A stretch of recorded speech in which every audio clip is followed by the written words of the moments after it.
আজকে আমি বানাবো মাছের বিরিয়ানি। ইলিশ বিরিয়ানি দেখতে পাচ্ছি চারিদিকে বেশ ভালোই হচ্ছে, কিন্তু এখন পর্যন্ত ইলিশ মাছ আমাদের বাড়িতে আসেনি। ছিল বাড়িতে কাতলা মাছ।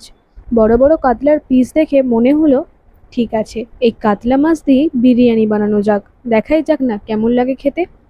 সেই জন্যই আজ বানাচ্ছি কাতলা মাছের বিরিয়ানি। সেই জন্যই ভালো করে মশলা কষে আলুগুলোকে ভেজে দিয়ে দিয়েছি, যাতে আলুগুলো কিন্তু খুব ভালোভাবে সেদ্ধ হয়। আর তারপর দিয়ে দিলাম ভাজা মাছগুলো। এতে গ্রেভিটা মাছের মধ্যে ভালো করে ঢুকে যেয়ে বেশ জুসি জুসি ব্যাপারটা করে তুলবে। ব্যাস, মাছগুলোকে কিন্তু অল্প ফুটিয়ে তুলে নেব, না হলে মাছগুলো কিন্তু ভেঙে যেতে পারে। তারপর দুটো ডিম সেদ্ধ করে দিয়ে দিলাম ওই গ্রেভির মধ্যেই। ডিমগুলোকে নাড়াচাড়া করে নিয়েছি, আর এদিকে আলু, ডিম, মাছ সব কিছু রেডি হয়ে গেছে। গ্রেভিটাও কিন্তু বেশ টাইট করে করে নিয়েছি। এরপর শুধু লেয়ারটা দিয়ে দেব। একটা বড় জায়গা নিয়েছি, তার নিচে ভালো করে ঘি দিয়ে দিয়েছি।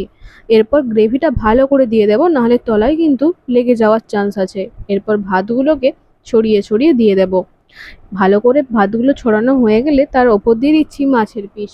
মাছের পিসগুলো দেওয়া হয়ে গেলে ওখানেই দিয়ে দেবো কিন্তু আলু। যে দুটো ডিম সেদ্ধ করে রেখেছিলাম সেই দুটো ডিমও দিয়ে দিলাম। ডিম, মাছ, আলু সব মিলিয়ে মিশিয়ে বিরিয়ানি, আহা পুরো জমে ক্ষীর। এমনিতেই আমরা বিরিয়ানি লাভার, তার সাথে একটু অন্যরকম বিরিয়ানি টেস্ট করার জন্য আজ আমি একটু বেশি আগ্রহী। ভালো করে বেরেস্তা ছড়িয়ে দিয়ে গ্রেভি দিয়ে গোলাপ জল, কেওড়া জল আর মিঠা আতর দিয়ে দিলাম। ব্যাস, গন্ধে পুরো ঘরটা মম করছে। শুধু কখন খাবো এই চিন্তাই করছি। বিরিয়ানি মশলাটা খুব অল্প করে ছড়িয়ে দিলাম। তার ওপরে ভাতের ভালো করে লেয়ারটা দিয়ে দিলাম। এর ওপর দিয়ে দিচ্ছি ঘি। এই ঘিয়ের স্মেলটাই তো বিরিয়ানির আসল স্মেল। তারপর গ্রেভি থেকে কিছুটা তেল আলাদা করে রেখেছিলাম, সেই তেলটা ওপর থেকে ছড়িয়ে দিলাম, কালারটা এতে ভালো আসবে।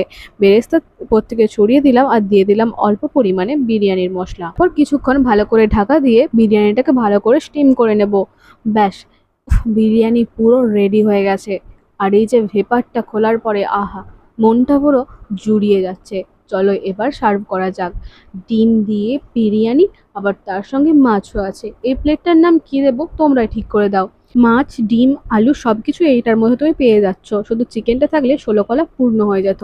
আহা, সফট সফট আলু দিয়ে ভালো করে স্যালাড দিয়ে একটু মাছ নিয়ে টেস্ট করে দেখি কীরকম লাগছে। খেতে কিন্তু পুরো সেই লেভেলের হয়েছিল।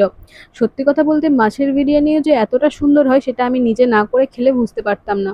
তোমরাও কিন্তু বাড়িতে এভাবে বানিয়ে খেতে পারো। আশা করছি ভালো